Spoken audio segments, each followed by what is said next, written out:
Hello, ARM family. I still want to talk about preparation just a little bit in this Minister's Manna for us.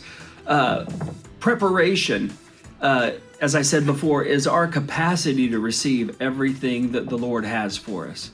One of the things the Lord told the children of Israel, dig ditches, and God floods the ditches. He said, bring vessels, and he'll fill them. And so the wineskin has got to be prepared for the new wine.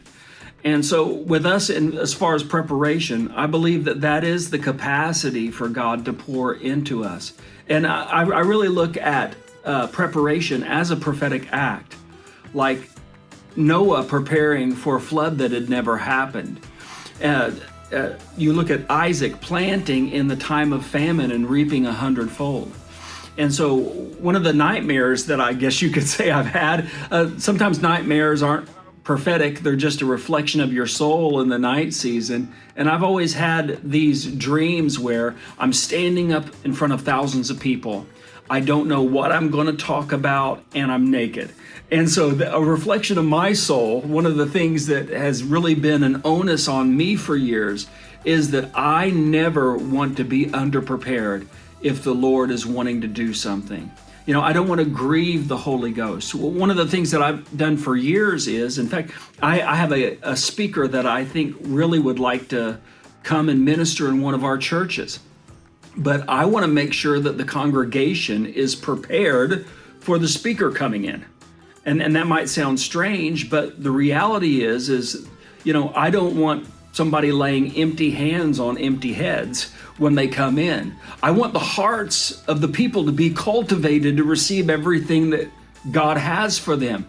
And so when guest speakers would come into our churches in the past, I would always try and take time as far as making sure that we had a good offering, making sure that we had prayed into it, making sure we had promoted and given a spirit of expectation for the people that were going to come minister.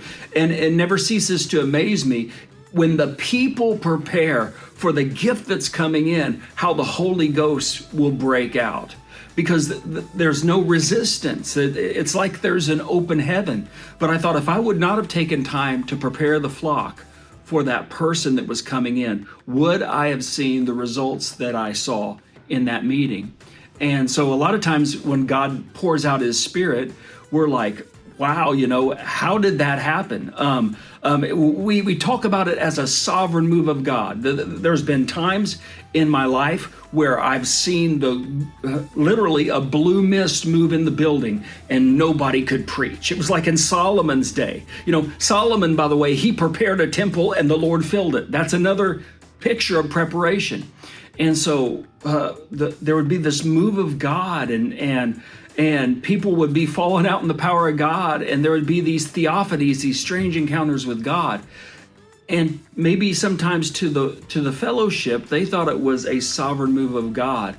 But what they didn't see is the plowing and the preparation that happened in prayer on a Saturday morning before. And it's never ceased to amaze me that usually what would happen on a Sunday morning in service, we already lived it in prayer the day before on a Saturday morning. And so it was almost like we had prepared our hearts and prayed into what the Lord already had for us.